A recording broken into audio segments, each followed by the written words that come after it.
This is the Sick'em Podcast, powered by Rogue Media Network. The Sick'em Podcast is a production of Baylor Athletics. Now, here are your hosts, Katie Smith and the voice of the Bears, John Morris. Hi, everybody, and welcome to this week's Sick'em Podcast, powered by Rogue Media Network, a production of Baylor Athletics. Hey, we're glad you're with us this week. We've got a fun show ahead for you. And let me, off the top, introduce our new co-host to the Sick'em Podcast. Katie Stager-Smith is with us as the co-host. Katie, looking forward to you being a part of the Sick'em Podcast. Yeah, thanks for having me. Happy to be here. I feel like Mike McGraw getting to be my first guest is, what is it, throwing me a softball, you hit the jackpot. Giving me a handicap, no, whatever they say. But, so if this goes south, then I'm out forever because Mike McGraw's the best. You're going to do great, too. Katie, a former All-American volleyball player here at Baylor, now works in the business office in Baylor Athletics. In fact, your office right across the hall. So when it's time to record a podcast, I say, hey, Katie, come on. Just hop on over. We have fun. We have fun. Very nice. Glad you're here, and let us welcome in, formally, Mike McGraw, the men's golf coach here at Baylor, is our guest today. Coach, welcome to you. Well, thank you, Jamie. I appreciate it. And, Katie, it's good to be on your first, your maiden voyage here. This is nice. Thanks. Yeah. Now, Mike has his own podcast. He could give both of us some tips, you right? You really could. Please, How's that welcome going? For all of them. Well, we're, I think, right at 118 Mondays in a row. Wow. So I haven't missed a Monday. Nice. But we don't have all this expensive equipment that you've got in here. We literally have a Zoom invitation sent out. Right. And as long as the person on the other end is in a pretty quiet place, that's our technology right there. Cool. You like doing that? I've enjoyed it. It's been a little bit bigger project than I thought it would be. Mikkel, my assistant coach, obviously, is the one that suggested it. Great idea, honestly. It's been good for our golf team. Hasn't hurt recruiting, and I think it's just been a nice addition. I hear every coach at tournaments, they always say, hey, thanks, keep the podcast going. Good, I really good. appreciate it. So it's interesting. That's awesome. So Better Than I Found It, Better title of your book, title of the podcast. Where'd that kind of come from? Like, what made you think of that name for the podcast? That was from my dad. Well, first of all, it came straight from the book. From the book and then to the podcast. The name for the book came from my dad. It was his favorite saying. Basically, it was basically with anything you do. If you walk into a room, that room's better when you leave than it was when you got there. Just that kind of thing. That way you go through life. And I had a front row seat with that every day because he was the golf pro at the Ponca City Country Club in Oklahoma when I was growing up. And I saw him do that every day with members that weren't always so easy to get along with. He did a really nice job of making the room better. And so anyway, that was the idea that I had when my wife said, you don't have a title for this book? It's going to print next month. So your wife thought of it. I love that. She's the one that said, you better think of something, and just something about your dad, and that's what I came up with. And then Mikkel suggested that I use the name for the podcast from the book, so it was noticeable. That's awesome. Very I good. love that. Way to go, Pam. Shout out Pam. Good for Pam. We got to get Pam on the podcast. Has Pam been on your podcast? She was on my podcast. Good. That's a dangerous move right there. Awesome. Interesting. Yeah. Well, you're putting that broadcast communications degree to work, right? That's right. You know, I aspire to have your voice, John. I think really we all do at some point. It's incredible. You know? And so I used to have to force my voice to get there, and I won't do it for you today. I used to try when I wanted to be a radio person, but it didn't very work. Cool. So. Very cool. Well, we're glad to have you with us. How are things going here in the fall for you overall? We've played a lot better. You know, we have basically the same team we had last year, pretty much, and we're playing a lot better. I think we're ranked 33rd or something like that in the country right now. I'm not all that into the rankings, especially early in the year, but we've definitely played a lot better, and you know, it's good to see some guys step up that weren't in contention for a good spot last year, have played well. So we've had some good finishes, and we're real excited about finishing off the fall season and then going into the spring. Yeah, if I remember right, just a really young team last year, right? Very young. Just sort of when that, I mean, that explains a lot. Just a very young team. Well, and I didn't back off the schedule last year. Yeah. I don't know if that's very smart on my part, but we had the same tough schedule, top 10 ranked in the country, and probably a little bit of a mistake, and we got on the wrong side of the 500 rule, which is basically you have to beat half the teams you play to get invited to a regional. And then I think the pressure just swallowed us up, and it was just kind of a perfect storm. But We didn't back off the schedule this year either, but the kids are more experienced and a little more seasoned, so they're ready for it. Yeah. As you kind of transition into this team with a little bit more experience, who do you kind of look to be leaders this year, maybe different from last year? What's that look like? Well, Johnny Kiefer is the obvious leader. He's been a 2-time All-American, was on the Arnold Palmer Cup team last summer, so he's an obvious leader. Yeah. He's played 3 or 4 straight U.S. amateurs. He's a great player and a great leader and an excellent student, by the way. He's one of the top student athletes I've ever coached in my life. He was Big 12 scholar athlete of the year last year in the Big 12. Wow. So Johnny does it right, and he hasn't played as well this year for him. So, but that's the good news, because we know Johnny's going to be back. Yeah. And the good news is a guy like Luke Dossey, who's Johnny's roommate, has stepped up and played the best golf of his career. I think he's finished 12th, and 10th in all 3 tournaments. He's ranked 56th in the country, by far his best ranking in college. And Luke's career started off pretty injury-ridden. First year he had 3 major injuries in 1 year. Wow. Cost him about 18 months of his college career. But he stepped up this year. And Tyler Eisenhardt, who's also their roommate, has stepped up, and he's had a couple of top 13 finishes. And then a new freshman, Jonas Appel, finished 7th up at Trinity Forest a couple of weeks ago. So we've had some guys play better than they had in the past. Trey Bosco's playing better than he has. And, I could go through the whole lineup. They're all playing better than they were last year. And so instead of Johnny kind of on his own like he was last year and not much support, he's not played his best golf, but he's getting tons of support. When he gets back and is playing All-American golf again, which I fully expect him to, I think we're going to kind of sneak up on some people who aren't thinking about us right now. Ooh, nice. That 3rd place finish at Trinity Forest, that was really that's an accomplishment. It is, but again, we did it without Johnny, which is great. I honestly am actually okay with that, because I know Johnny's the kind of player, he's proven it in the past, and he'll be back, and he'll play the kind of golf that got him a couple of years honorable mention 1 year and 3rd team All-American another year. But now that he has a lot more support behind him, it's like this team could get really good really fast. And obviously we're at the end of the fall season, just about finishing up, so we'll have to maybe make some gains over the winter like we did over the summer, and then I think all will be well. You're not finished yet in the fall. In fact, you've got a home event coming up next week. That's part of the timing of having you on. It is the Bear Brawl next week out at Ridgewood in Waco. Let's go back to last year when this was created, kind of spur of the moment, right? It was spur of the moment. In late January, early February, we kind of looked at our schedule and realized we hadn't used one competitive day. You get 24 every year, and we'd only use 23. Okay. And so we thought, can't take them with you. You might as well. They don't go to next year. So, but it was so late in the process, how could we find a field? Yeah. But we did find 3 other teams. That was Texas State, UTSA, and Abilene Christian, who all had 1 day left on their schedule. Yeah. So we just met here in Waco and did a match play tournament.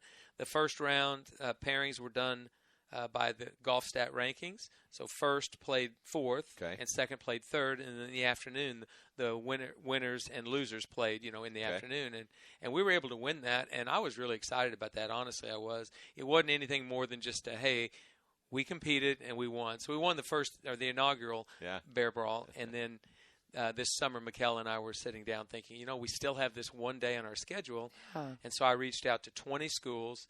And 7 came back with, we've got 1 day. We'll come on down. So, anyway, it's a lot of mid-major teams, which is just fine. But they're all teams that could drive. So that'll be and nice. get here in 1 day. So that is Monday. It is Monday at Ridgewood Country Club. It'll be shotgun start at 8:00. There'll be, morning round, and then we'll have a quick lunch, real quick, and then 1:30 shotgun in the afternoon, and then hand out a trophy about 5:30. Nice. So 36 holes in 1 day. Quite a day. Yeah, we do that in men's college golf. You do that a lot. It's like there's really nothing like it. It's part of the lore of college golf. I was going to say, I'm thinking back to my time playing in high school where 18 in a day just about wrecked me, but those were different times. Sure. So counting your team, 8, you'll have 8 teams here. 8, and then we're playing an additional 4 guys, so there'll be a Baylor B team. So we'll have 9 all total. I got you. Okay. Good. What's the format look like? It's just straight. There'll be 3 groups of 3 teams each. Shotgun starts, so I think 3 teams will be on holes 1 through 5. 3 teams will be on 7 through 11, and 3 Gotcha. teams will be on 13 through 18. Okay. So some 13%. familiar faces coming back. Brian Dolhide from your Yes. staff last year, and he's at Texas A&M Commerce. Is that fun for you when you get to coach against former staff members, or what's that kind of like? Well, it'll be real fun unless they beat us. I was going to say, it probably depends on the outcome. But a little Brian bit. is a very, very young. He's 25 Yeah. years old, Division I head coach up there in Dallas, and Texas A&M has just transitioned into Division I golf. And Okay. we're real excited to bring him back. I know he's excited to bring his team here. And Brian was just such a godsend last year for our program as far as just things he did for the team were amazing. And and when he got that job at Texas A&M, first of all, I would not have been ready to be a Division I head coach at 25. Not a chance in the world. I was a high school golf coach. Yeah. Could not have done it. Yeah. I admit it. I told Brian that, and he's called myself and Mikkel quite a few times Yeah. for some. He's leaning on you. He's huh? leaning on us just a little bit because there are a lot of things he didn't expect, and when you sit in the head coach's chair, it's way different than sitting in the volunteer assistant coach's Yeah. chair. Sure. So Very cool. That'd be fun to have Mm-hmm. them back. What's Ridgewood like these days? well, they're getting ready to go through a reconstruction. Pretty major, right? Redo. Yeah. Yeah, it's very major, and it'll be wonderful for the golf course. They're going to go back in Tiff Eagle Bermuda greens, which will be much firmer, can be just as fast as bent if prepared properly. And your first line of defense against ball marks on a green is firmness. And so the bent grass, which they had to keep way too soft and wet and watered, was just having too many ball marks. Really hard to keep those greens in great shape. So that part will be done. A lot of new tee boxes, tons of new grassing in areas, and maybe add a little bit of distance to the golf course. So the greens are still great right now. They've killed some grass on purpose in certain areas, and then other areas they've left it, and it's fine. So where they haven't killed it, it's in great shape, and the Okay. greens are just fine. But so it's okay. I mean, if the greens are good, everything's forgiven on any. I mean, Really? if you talk to a golfer, a competitive golfer, how was so and so country club? Yeah. The greens were terrible. Uh-huh. And that's all Yeah. that they want to think That's about. Or it. they had the best greens I've ever putted. They don't say, well, the tee boxes just weren't quite right there. It's usually greens. And so Ridgewood's greens are in very good shape right now, so we're excited about that. So I was talking to my husband the other day who had bumped into someone who was part of this decision-making at Ridgewood, and he said a lot of people voted for not the Bermuda grass, but because Jay Goebel and Mike McGraw wanted it, they said, Oh. we're changing it. And I was like, I believe it. I have no idea what that means, but now I do. Well, I'll not a disclaimer, but I'll explain that. I've never seen bent grass in this part of the country. Wow. And it's amazing that Ridgewood was able to keep them alive all those years and in great shape a lot of Yeah. years. But always had to keep them too soft, and there was always ball marks that you wouldn't know.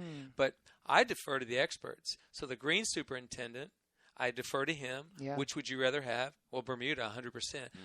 The guy who's the architect who's doing the reconstruction on the golf course, he said 100% Bermuda. And I know a lot of people, I'm old school as well, and you can show a lot of pride. We have bent greens. It's a great thing. But if you're in southwest Kansas, those are the greatest bent greens in the entire world. Wow. Nowhere. It's the greatest climate for bent. But when you get this far in central and southern Texas, it's a really harsh climate for bent. And Bermuda, actually you can't grow Bermuda greens in southwest Kansas. Wow. They will die in the winter because you can't keep them covered enough they'll Yeah. just go. So partially it was a climate thing. Partially it was I want good, firm greens that don't get ball marks. And then I go to the experts. What do the experts say? And that's what I leaned on. Interesting. Good lesson there. And It now greens. I understand what they were saying. I'm just kind of nodding as Chase is saying this, and now I'm like, I get it. So thank you for giving How us about that the background. influence of Jay Goebel and Mike McGraw? I know. there? I like that. I'd take you guys Well, at your word. Jay is Expert Mr. influence. Ridgewood. I'm just out there with the team. He is Mr. Ridgewood. What did I see? Did I see a picture of him the other day hitting balls when it was storming? At Top Golf, I saw that That's what too. it was, Top Golf. Did you Yes. see that? I did. I'm going to tell Jay that's not a very good example because there were storms blowing. Storms. dangerous, yeah. It was raining sideways. But I will say Jay is one of the great. He loves the game as much as anyone I've ever seen in my life, and I know his girls feed off of that because they know he loves the game of golf. I do too. It just hurts my shoulders to play anymore, so I don't enjoy it as much as I used to. Yeah. Mike McGraw, our guest on the Sikkim podcast. It's powered by Rogue Media Network. I've had the privilege of calling games, telling stories about Baylor athletics for a long time. Storytelling is an art, And there's a network in town doing just that. Rogue Media Network has produced over 80 original podcasts and shows ranging from comedy, true crime, business, and, yes, sports. If there's a story to tell, Rogue Media Network is telling it. You can find this podcast and all the other great Rogue Media Network shows on Spotify, on Apple, on YouTube, or anywhere you listen to podcasts. And, Mike, talking about Ridgewood, let's go to your home facility, the Billy Williams Golf Facility. You got a new building out there close to University Parks. What's that? We do that. Joe Tadaro, our superintendent, has been in need for this building for quite a while. Yeah. He's done an amazing job for the last 4 or 5 years, just keeping the place looking great with little pods here and there to store equipment and this, that, and the other. And so we had a generous donation from a donor that gave some money to build the facility, and the building is going up, and Joe's going to have just a terrific I don't know if you call it state-of-the-art, but it'll certainly be a very functional building to keep our facility in great shape. Nice. And he overseeded with ryegrass on October 2nd, and we just opened up literally 30 minutes ago with all the overseed's been mowed. It's been grown in and mowed. Oh, wow. I hate to overstate this, but it looks like Augusta National. Oh, wow. It is so Yeah. nice, and he's just done a great job getting it prepared. And so that from now until we go to regionals, basically, that facility will be bright green, great condition, and the two greens, the chipping green and the putting green, are the best shape they've been in the 7 years we've been open. Wow. So those are really, really in good shape. But everything's overseeded. If you drive by, you'll think, well, what is that place? Yeah. But a great place to train. Really cool. Tell everybody again, everything that you have there that's available, like the indoor hitting bays, if it's bad weather, you can hit out of that, state-of-the-art video and all of that. Well, we have everything you need, but the main thing is it's literally from my office window, I can see the apartments where the guys live. Yeah. That's the biggest thing, isn't it? It's like a 2-minute drive just down the road. There's lights on top of the building so they can practice at night after dark.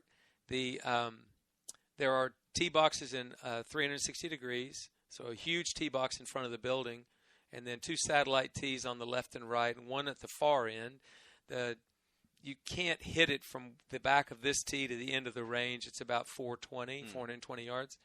So we got tee boxes in all directions. We built a new tee this summer in the corner, adding about 60 yards. That's where they'll play drivers from. That corner that you see, there was a lot of extra space back there. We put a new tee in there.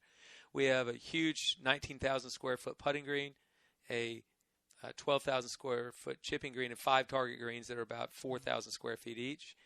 Inside the building, there's hitting bays for both men's and women's golf. There's locker rooms, showers, putting lab, a workout area, and we've just hired a new trainer this year, is Isabella Balcells, she's fantastic, and she trains athletes there. All the technology you'd want from TrackMan to a sand putt lab. It's everything and more than you would need. But as Jay and I will tell you, we didn't build this building for bells and whistles. Yes, it is a benefit in recruiting, but it wasn't like let's just have the latest thing. I've seen a bunch of universities build an indoor facility and put a basketball court next to it. We've got the Slick over here where they can go play basketball. We don't need to waste donors' money on a basketball court.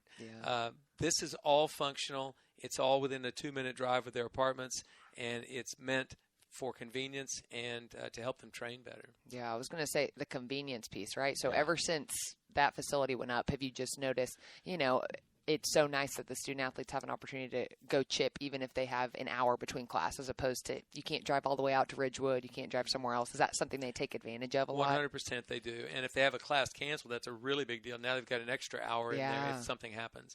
But the idea that they also gather together, I think for both teams it's been really good for team chemistry and synergy because – what are you going to do after tutoring in the evening? Let's go over and hit some balls.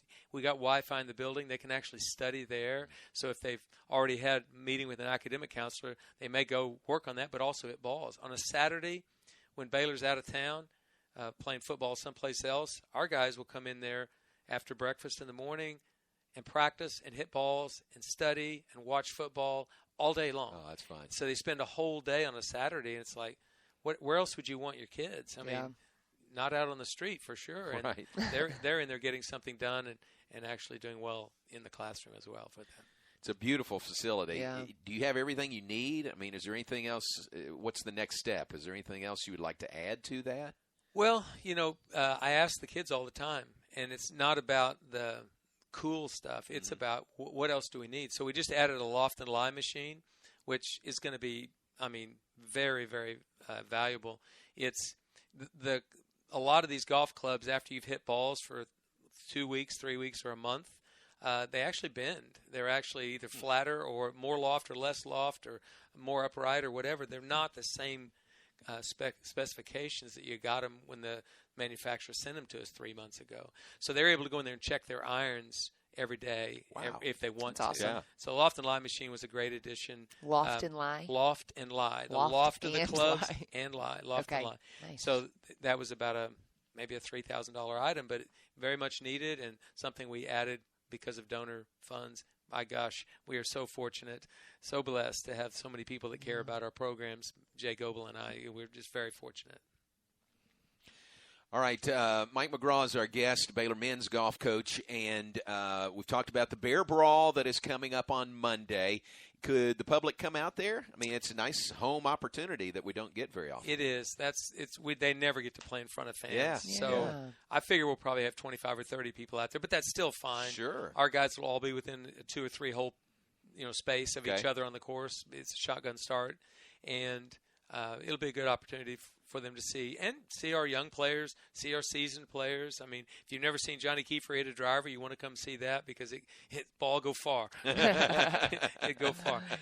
So that's a fun thing. And also, you've got 2 Dossie brothers will be playing that day, the same tournament, which is great. Yeah. They're the younger brothers of Cooper, who was an All-American here, and both Luke and Sam are doing great on the team right now. So it'll be a fun time for people to see Great. Baylor golf. 8 a.m. shotgun start. That is. On Monday, pretty much all day. Play all day. Yeah. We'll just go almost till dark. Very Nice. good. So we've talked a lot about a lot of the returners, but talk about kind of some of the new faces we might get to watch if we head out to that Bear Brawl.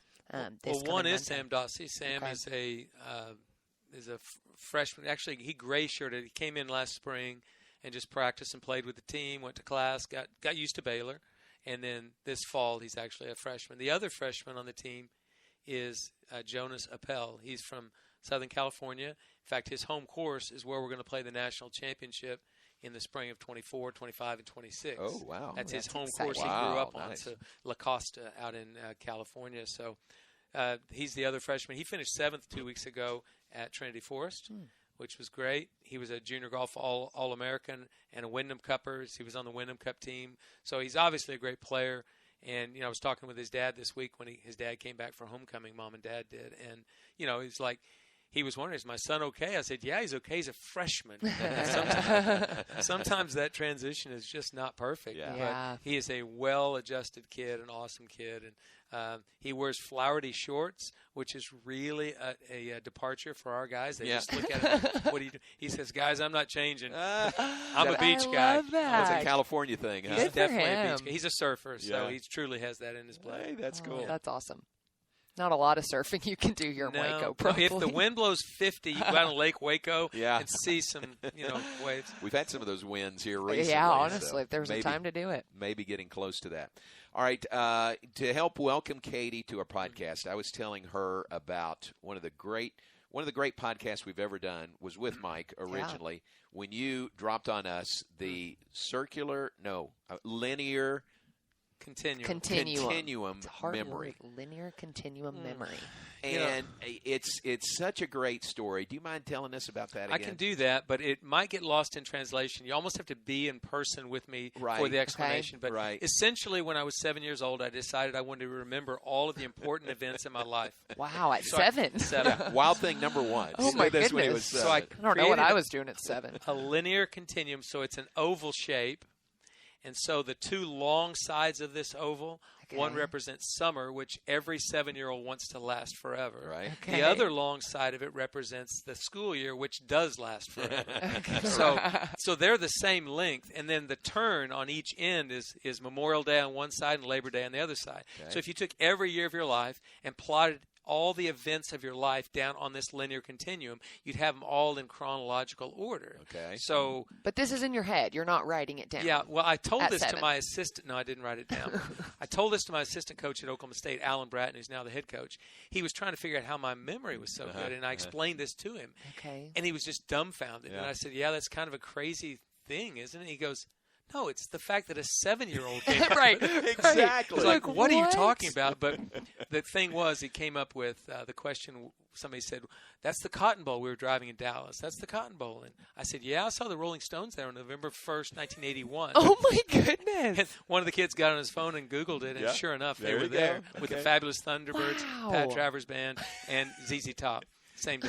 So That's incredible. anyway, long story short, I created this, memory thing. And so I've probably referred to it this morning without knowing you were going to ask me about it.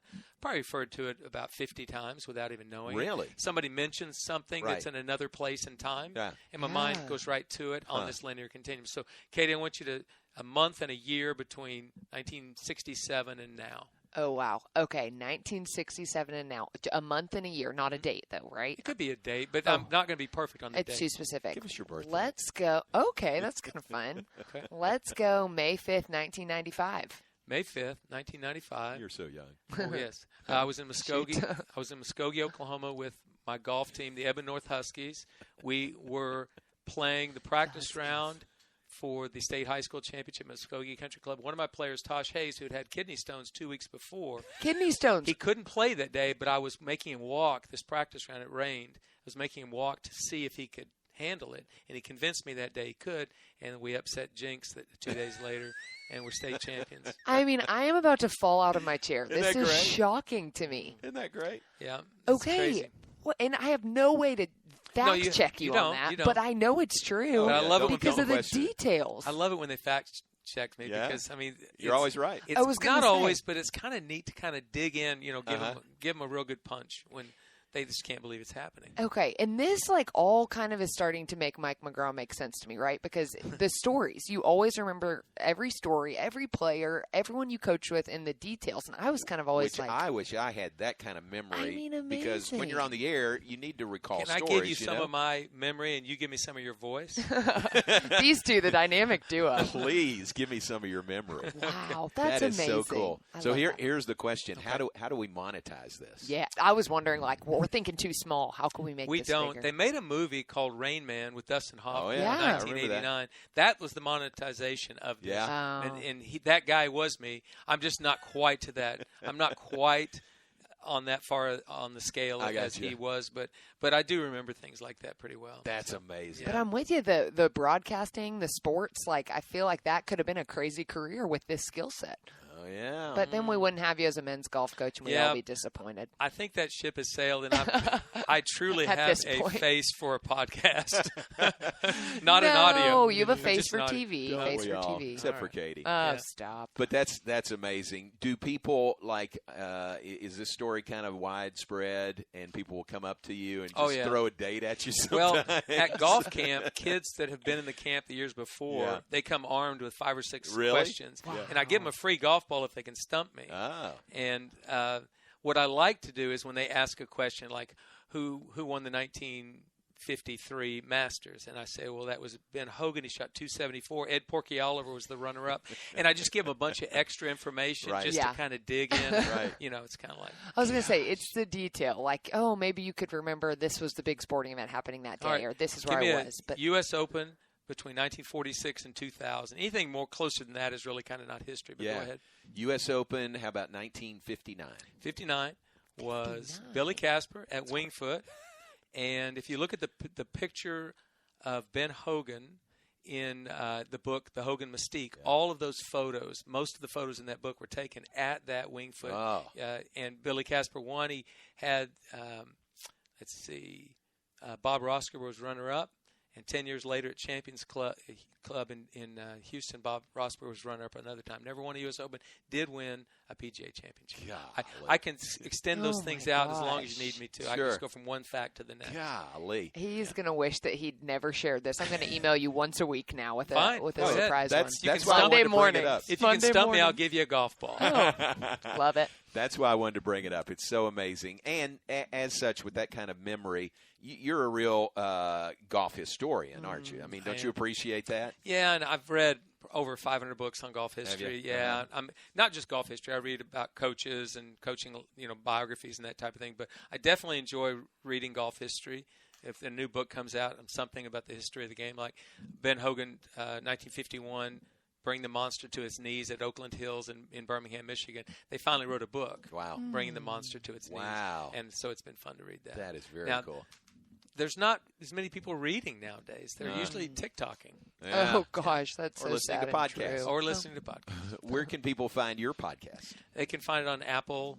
I guess any place you find your podcast. Okay. I don't Any know. place you Mikkel find your knows all that. Yeah. We've gone right out of almost 120 Mondays in a row. And Mikkel didn't realize this, but I am a streak guy. So now we can't. The streak will end when they put me 6 feet under, because I'll just keep doing it every Monday. Yeah, that is cool. Well, we appreciate you sharing time with us on the Sikkim podcast, and remind folks again, the Bear Brawl comes up on Monday. The date, that's the 31st, October 31st, at Ridgewood in Waco, and good luck there. Thank you very much. I appreciate it. Looking forward to it. Thanks for being with us. Appreciate y'all. Yeah, thank you, sir. Thanks, Katie. Have you been looking for a new podcast to listen to? Are you interested in true crime, funny one-star reviews, or inspiring stories? What about the history of Waco or the famous people who have lived and worked here? All these and more are produced by Rogue Media Network. There are over 80 different shows, including this one, with more coming all the time. If there's a story to tell, Rogue Media Network is telling it. Watch on YouTube or listen now wherever you get your podcasts, or watch on YouTube. That's this week's Sikkim podcast, powered by Rogue Media Network. Katie, wasn't that fun with Mike McGraw? Fun. He's awesome. Isn't he the more great? time I get with Mike, the better. It is so. I mean, he's such a great fit for Baylor. Yeah.